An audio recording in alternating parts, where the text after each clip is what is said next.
there's a certain level of wealth and accumulation that is unearned, right? You can't earn $1 billion. That's right. You just can't earn that. That's exactly correct. You can get market power. You can break rules. You can do all sorts of things. You can abuse labor laws. Yep. You can pay people less than what they're worth. Yep. But you can't earn that, right? That's right. And so you have to create a myth that since you didn't earn that, you have to create a myth of earning it. You can earn $1 billion. You just can't earn that. That's a sitting U.S. Congresswoman, Alexandria Ocasio-Cortez, or as we know, AOC, on the record saying that a certain level of success is impossible to reach without doing something wrong. I'm not going to react with outrage because outrage doesn't teach you anything. What I want to do is take that claim seriously, follow the logic all the way through, and show you why this idea, not just the billionaire part, but the whole framework sitting underneath it, does real damage to a culture that depends on people believing their effort is worth something. AOC wasn't just saying billionaires are greedy. She wasn't making a common argument that the wealthy should pay more in taxes. She says something more sweeping than that. She said wealth above a certain level is impossible to earn legitimately. Her exact words were that you can get market power, you can break rules, you can abuse labor laws, you can pay people less than they are worth, but you cannot earn it. That's not a critique of how some Pacific people got rich. That's a claim about the nature of wealth itself across the board. And once you accept that framing, a question immediately follows. If no one can earn $1 billion, who decides where the line is? Because she didn't give a number. She didn't say the threshold is exactly 1 billion and everything below it is fine. She just said there's a level where earned stops and stolen begins. And she gets to decide where that is. So is it $1 billion? Is it 500 million? Is it your uncle's trucking company that's finally doing well after 15 years of grinding? Is it your cousin who flipped her first rental property and is buying a second one? The logic doesn't stop at the ultra wealthy. It just starts there. The other thing she said that nobody slowed down to examine was the myth framing. But before I get to that part, I want you guys to check out the second clip. The left's war on success taking another turn this week when Democratic Congresswoman Alexandria Ocasio-Cortez had this to say about billionaires. You can't earn $1 billion. That's right. You just can't earn that. That's exactly correct. You can get market power. You can break rules. You can do all sorts of things. You can abuse labor laws. Yep. You can pay people less than what they're worth. Yep. But you can't earn that, right? Since you didn't earn that, you have to create a myth of earning it. Fox Business host Cheryl Casoni here with reaction to AOC's comments. Cheryl. You got to be kidding me. You didn't earn it. Right. Tell that to Mark Zuckerberg and Jeff Bezos, people that started businesses out of their dorm rooms, who built their businesses up from nothing. Ask Mark Cuban that question. But anyway, I digress because the Washington Post editorial board has a much better response to this interview than I do. Here's what they said. You can earn $1 billion, adding, quote, does she think the FBI should investigate Illinois Governor J.B. Pritzker or Tom Steyer, the Democratic candidate for California governor? What about Democratic mega donor Alex Soros, a big fan of Ocasio-Cortez's, to say that it's impossible to legitimately earn $1 billion is to put an arbitrary limit on human potential, and presuming that anyone who becomes too successful must be cheating shows a lack of imagination as to what humans are capable of accomplishing in a free society. The editorial board guys also, I love this one. In what ways does Ocasio-Cortez believe that Taylor Swift, Michael Jordan, Jerry Seinfeld, Oprah Winfrey, or Beyonce, billionaires, all of them, broke the rules to accumulate their wealth. I thought that was a very good quote. Yeah, from put the an underlined editorial. under that one. I did as well.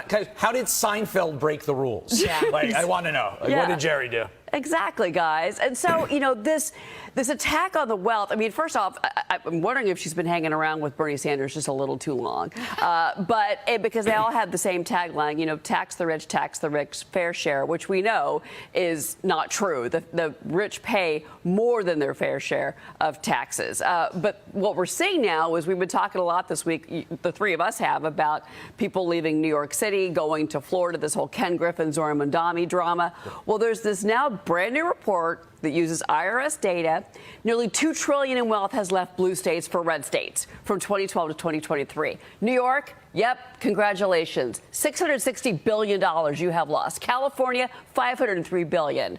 Red states like Florida bringing in over $1 trillion.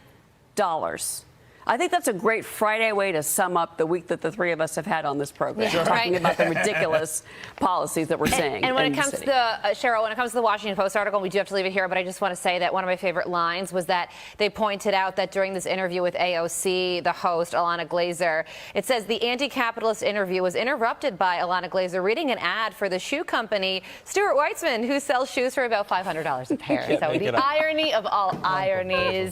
What a piece. Cheryl, thank you so much for bringing it to us. Don't miss Cheryl on Mornings with Have Maria. a great Great weekend, to see you. Cassoni. So now that we got to the myth framing, she didn't say the system is broken or rigged or imperfect. She said the story of earned success is a myth, meaning it's a fiction, something told to keep people in line. That's a very specific claim. It's not the system makes it hard. It's the system makes you believe a lie so you stay compliant. Which means if you ever worked hard and felt proud of what you built, AOC's framework has an explanation for that too. You've been manipulated into feeling that way. Now here's why this matters for the person watching this, not the billionaires. When you absorb the message that outside success is always suspicious, it doesn't just change how you feel about Elon Musk. It changes how you feel about your own ceiling. It makes the 26-year-old, myself, I'm 26, starting a business wonder if getting too successful makes him the villain. It makes the woman who just got a big promotion feel like she should almost apologize for it. I'll give you an example. You ever decided to change something within a generation of your family and actually reach the ceiling of success and actually trying to break the generational curse of not seeing success in your family, and you feel as though your family members are ostracizing you or belittling you or making you feel ashamed of it because you're basically reminding them of something that inside they deep down wanted to do, but they didn't have the courage to do, but you did it. These aren't hypotheticals. This is what happens when a culture starts treating ambition as a character flaw. AOC also made something clear when she listed what she considers the only available paths to wealth, market power, breaking rules, abusing labor. I'm gonna say it again, market power, breaking rules, abusing labor. There was no option for invention, no path for building something from scratch that people actually want. No room for risk, for sacrifice, for the kind of grinding it out over decades that most successful people would tell you their story actually looks like. And that entire category just doesn't exist in her model. And that's not a small omission. That's the whole story for most people who made something from nothing. And before we get into why this thinking is wrong at its foundation, we need to understand where it actually comes from, because she didn't invent this. This is old. Trust me, family. This, that old saying, history repeats itself. Well, yeah, this isn't AOC's original thought. What she laid out in that interview is a fairly clean restatement of Marxist labor theory. Specifically, Karl Marx's concept of surplus value, which he developed in the 1860s. The core idea is straightforward. When a worker produces something, the full value of that product belongs to the worker. But the employer takes a cut, profit, and Marx argued that means profit is, by definition, something taken from the person who did the actual work. Now, scale that logic up. And every large fortune is just stolen wages compounded over time. The employer didn't earn it. He extracted it from somebody who did. That's the framework. And I'll give it this much. It's simple. It's emotionally satisfying. It gives you a villain with a clean motive. When your life feels hard and someone else's look easy, a theory that says their ease came directly from your difficulty is going to feel true. That's exactly why it's lasted this long. It doesn't survive because it's accurate. It survives because it scratches a very human itch. The problem is it only works if you accept one core assumption that doesn't hold up, that the economy is a fixed pie. If the total amount of wealth in the world never changes, then yes, one person having more means something else has less. Every gain is a taking. But that's not how economies actually function. Wealth gets created. Amazon didn't exist in 1990. Jeff Bezos didn't take $1 trillion from someone who had it. That value came into existence because a set of decisions, risk, and and customer choices built something that wasn't there before. You can absolutely debate how that value should be shared. That's a real legitimate conversation. But the starting point matters. And the starting point here is that new wealth can be created, not just moved around. Now, here's what the historical record actually shows when governments build policy on this framework. The Soviet Union tried it. China tried it, and Cuba tried it. Venezuela tried it. And you can watch Venezuela right now in real time. Before it got the help, as in with Maduro being taken away and not being under a dictatorship, and Venezuelan, let alone Venezuelan Americans, feeling happier than ever. Grocery shelves were empty before, under Maduro. People leaving the country by the millions, running to America to escape dictatorship. A government that started by promising to protect workers from wealthy exploiters and ended up becoming the most powerful and unaccountable force in the country. Every single one of those attempts followed the same arc. The state took control of the production, the incentive or the motivation to produce collapsed because there was no reward for doing it well. Shortages followed, and a political class emerged with more concentrated power than any private billionaire ever held. The workers ended up with less, not more. AOC's version is softer. She's not calling for nationalization, at least not explicitly or clearly. But the underlying logic is the same. And that matters because logic has consequences independent of intent or action. If you legislate around the premise that profit above a certain point is inherently stolen, you are going to produce outcomes that match the premise. Less investment, less production, and people who have built things deciding it's not worth it. And this is where it stops being a political argument and becomes a personal one. The real damage isn't just bad economic policy. It's what this framework does to the people who absorb it before they had a chance to build anything. When the message reaches a 22-year-old who's deciding whether to bet on himself, and it tells him that the biggest version of his success is morally suspect, that young man doesn't become a revolutionary. He just aims lower. He figures the ceiling is there for a reason, and nobody in a congressional office loses any sleep over that outcome. Right? Now I want to get into this last clip. And first of all, I mean, call me crazy, but I don't think that every single American aspires to be a billionaire. I think that our idea of success. They might not object, but they may not object, but I don't think it's the universal American ideal. I think our ideal of success is to be able to work an honest job and sustain yourself and support your kids and go on vacation, you know, once or twice a year and have some money in your pocket and be part of a community and have your community and your town be safe and thrive, and to be part of something bigger than ourselves. And the second point on this, David, is that I want to talk about how this is in the heritage of our country. Because America was founded. You look at Thomas Jefferson writing to Madison in revolt of British aristocracy. The American Revolution was against the billionaires of their time.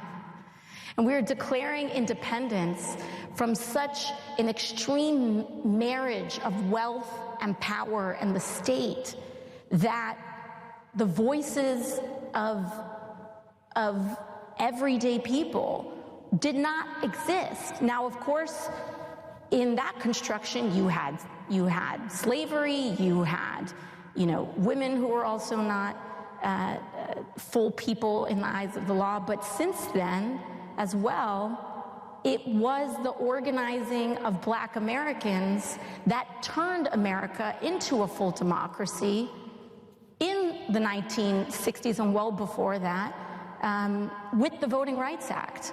And so it's actually the most American thing in the world for us to be fighting for the working class. And it's actually patently un-American to try to aspire to transform our country into a place of kings and landed gentry. Never aspire to regress to. Yeah, I don't know exactly what Jefferson was thinking about that when he was sitting at Monticello writing That's those right. words. But That's right. Let's talk about how people actually make decisions, because this is where the philosophy stops being abstract and starts costing real people real money. Every choice you make has an incentive or motivation behind it. You show up early because there's a promotion on the line. You study for the certification because the higher pay rate is worth the sacrifice. You stay late and push through because you can see what's on the other side of the work. That's not greed. That's just how human beings are wired. Take the reward away or convince someone that reaching for the reward makes them a bad person, and the behavior changes. Not overnight, not in one dramatic moment, but it changes. People recalibrate quietly. They figure out where the new ceiling is and they stop climbing past it. And when you govern like success is exploitation, ambitious people don't vanish, they just move. And we have the receipts on this. IRS data shows that between 2012 and 2023, nearly $2 trillion in wealth left blue states and relocated to red states. New York alone lost $660 billion. Florida absorbed over $1 trillion. That's not random migration. That's a signal. High earners, business owners, and investors looked at the environment being built around them, the rhetoric, the proposed tax structures, the general message that their success was morally suspect, and they voted with their feet. They went somewhere that didn't treat their income like evidence of wrongdoing. And before anyone calls that spiteful, understand that it's the same instinct that makes a warehouse worker stop hustling when he figures out the bonus system is rigged. You don't keep performing for an audience that boos you every time you score. That's not a character flaw. That's rational. But the migration of capital is actually the smaller problem. The bigger one is what happens to people who never had that capital to begin with and who are now being handed a story that says the ceiling is a mirage anyway. Think about what it does to a 19-year-old who's hungry, talented, and trying to figure it out what his life is going to look like. If the loudest voices around him keep saying that the only people who ever made it big either cheated, exploited somebody, or gamed the system that was never meant for people like him, what does he do with that? He doesn't become a class warrior. That's not what happens. What actually happens is quieter and harder to reverse. He lowers his target. He decides that wanting too much is a trap. He builds a smarter plan and calls it being realistic. And no politician ever sits down and connects that decision, that quiet giving up, back to the message that made it feel like wisdom. That's the damage that doesn't show up in any economic report. It doesn't get measured, but it's real, and it compounds across a generation. The American dream was never a story that only applied to the people at the absolute top. The reason it worked, the reason it changed how people at every income level approach their own lives, is because it said the ceiling doesn't exist. You might not reach $1 billion, but the belief that you could go further than where you started was the thing that got people off the couch and into the risk. It gave permission to try, and that permission showed up in every small business loan signed at a credit union, every night class attended after a full shift, and every first-generation college degree earned by someone whose parents never thought it was possible for people like them. That's not mythology. That's documented American history, repeated in every zip code in this country. And when you tell people that the biggest version of success is a myth designed to keep them compliant, you're not attacking billionaires. You're pulling the ladder out from under everyone who hasn't made it yet and was still deciding whether to climb. And when the economics argument started drawing criticism, AOC reached for history.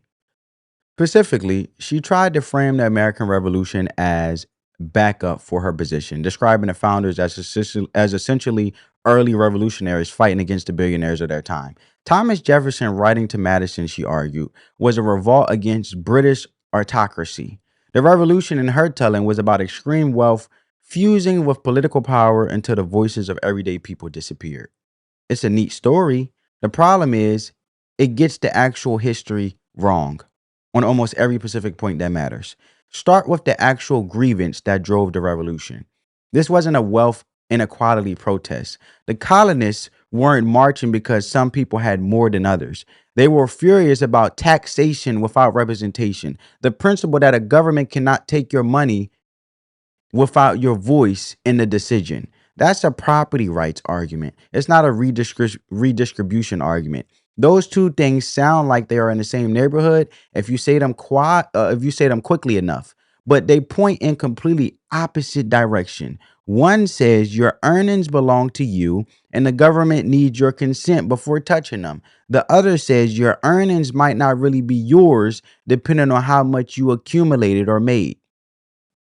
The founders were firmly making the first argument. I'm going to tell you the first argument. Your earnings belong to you and the government needs your consent before touching them. Right? So that was the entire point. Then there's the small matter of who actually led the revolution.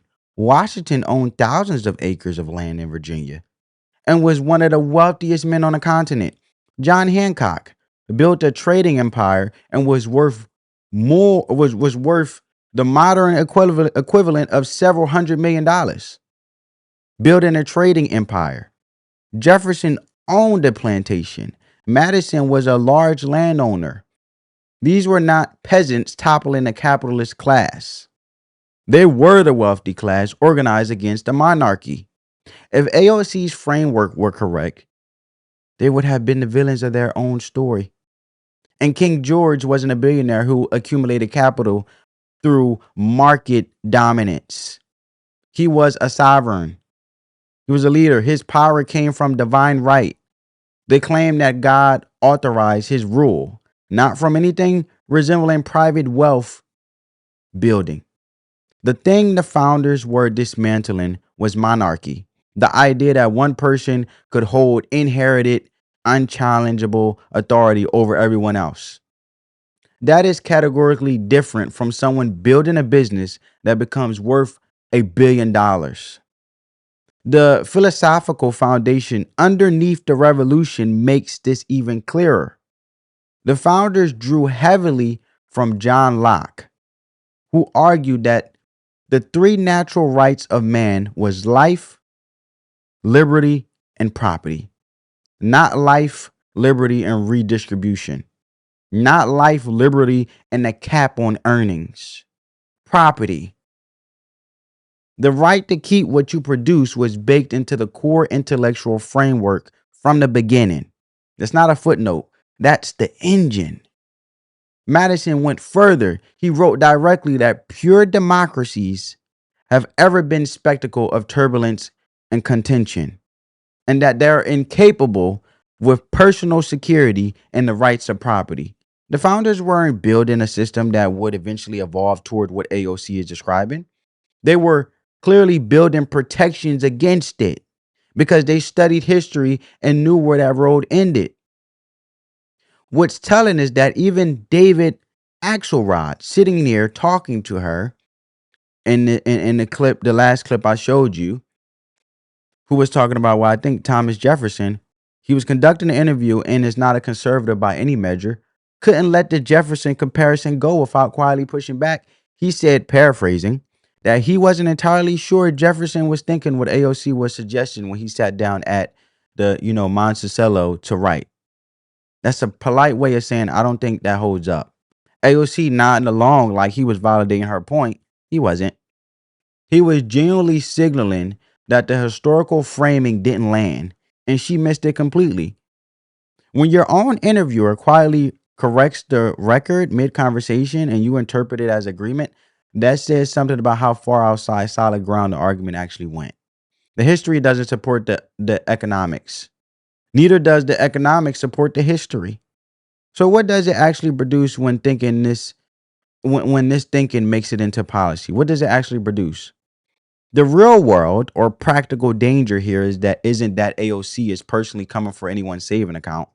It's that rhetoric shapes policy and policy shapes the environment every single person builds their life inside. Laws get written around ideas. Tax structures get designed around assumptions.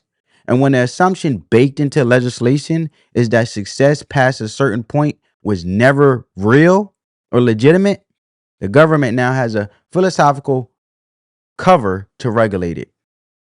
Cap it or tax it until the math stops working for whoever was building something. Property rights are the actual foundation of economic freedom. And they're more fragile than people realize. The Fifth Amendment says the government can't take your private property without due process and just compensation. That protection only holds as long as the culture believes your property is genuinely yours. The moment enough people accept the premise that certain earnings were extracted rather than earned, that constitutional protection starts to feel negotiable. It doesn't get repealed. It just gets quietly re-understood until it means something different than it did before. And this isn't abstract. Small business owners, independent contractors, skilled tradespeople, freelancers, every single one of them is operating on the same basic promise. Build something, keep what you built. That promise is downstream of the culture's attitude. That promise is downstream of the culture's attitude toward earned success. When the culture shifts towards treating ambition as suspect, the policy follows. And the people who feel it first aren't the billionaires with teams of accountants and offshore structures. It's the guys with 2 employees trying to make payroll who suddenly finds himself in a new tax bracket with a philosophy behind it that it says he probably didn't earn his way there anyway. The real success stories blow up AOC's entire framework. And the Washington Post editorial board, again, not a conservative publication, pointed this out directly. They asked what rules exactly Taylor Swift broke. How did Jerry Seinfeld abuse labor laws? And what market power did Oprah Winfrey exploit before she had any? What did Michael Jordan steal to get where he got? None of those trajectories fit the model. They all followed a different path. Find something you're exceptional at, build an audience around it, and keep it going until the reward matches the output. That's not a myth. That's the template. And it works at every scale, not just at the billionaire level. The American dream was never primarily a story about 9 or 10-figure wealth. It was a permission structure. It told people from nowhere with nothing that the distance between where you start and where you finish is not fixed. It's not how you start, it's how you finish. When that story gets reclassified as propaganda, when the people with the microphone start calling it a lie designed to keep workers docile, the ones who lost aren't the people already at the top. They're already there. The ones who lose are the ones who needed that story to be true to justify the sacrifice they were about to make. Here's what this whole conversation actually comes down to. Script of politics. It's about whether you believe your own ceiling is real. The argument that no one can legitimately earn past a certain point isn't just about billionaires. It's a story about what's possible. And stories like that don't stay contained into the ultra wealthy. They trickle down into how ordinary people think about their own lives, their own ambitions, their own shot at building something. When success gets framed as evidence of wrongdoing, ambition quietly becomes something people feel they need to justify. And the ones who feel that pressure most aren't the people already at the top. They're the ones still deciding whether to try. The healthier framing, the one that actually holds up when you look at history, at economics and at how real people build real lives is this. Success is not a fixed resource that one person's gain depletes for someone else. Every time someone builds a business, earns a skill, creates something useful, they are expanding what's possible, not shrinking it. That's not ideology. That's just how growth works. Think about it like this. If someone is expanding and building something they took a risk on, like a business, and then eventually thrives to get to then pass on another opportunity for someone to eventually create something useful, such as a job opportunity to pay somebody to then be able to help use the monies and that opportunity they take from someone who already built a successful business to then create money to fund their dreams, then it tells you right there, straightforward, that one opportunity leads to another based on the opportunities you take, and how you utilize the opportunity is based on you on a situational basis. So really, is the ones that billionaires actually hurting people or helping people? Because we all got to start from somewhere. And some of these billionaires, like Mark Cuban that was mentioned, look at Dell, the computer company. They started making, the whole idea was to make a faster computer in their dorm room. A lot of these individuals started just as regular individuals in dorms in colleges working their behind off with an idea and a service that solved the problem, and they became billionaires, which then created job opportunities. You could work your way up the ladder and maximize your income based on the skills showing your value to that company, and that company giving opportunities to continue to work up within corporate America, which then will be able to fund your dreams to then expand to help the next person.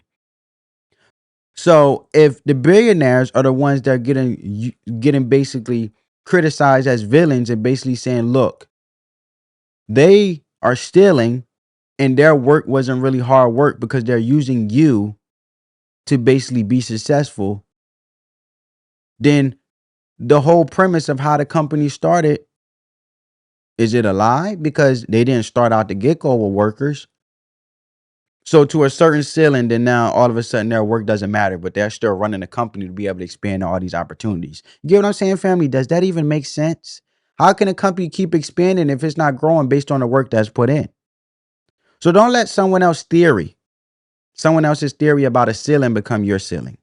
Know your history, understand your rights, keep building, because the only version of this conversation that actually matters is the one happening inside your own head.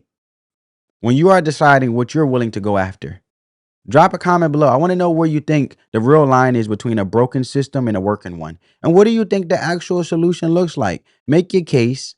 And if this kind of breakdown adds value to how you think, subscribe, because there's a lot more of this to get into. Pray that peace, love, and positivity. As always, we're having a conversation. Let the love supersede the hate. I'll catch you in the next one, family. On that note, family, peace.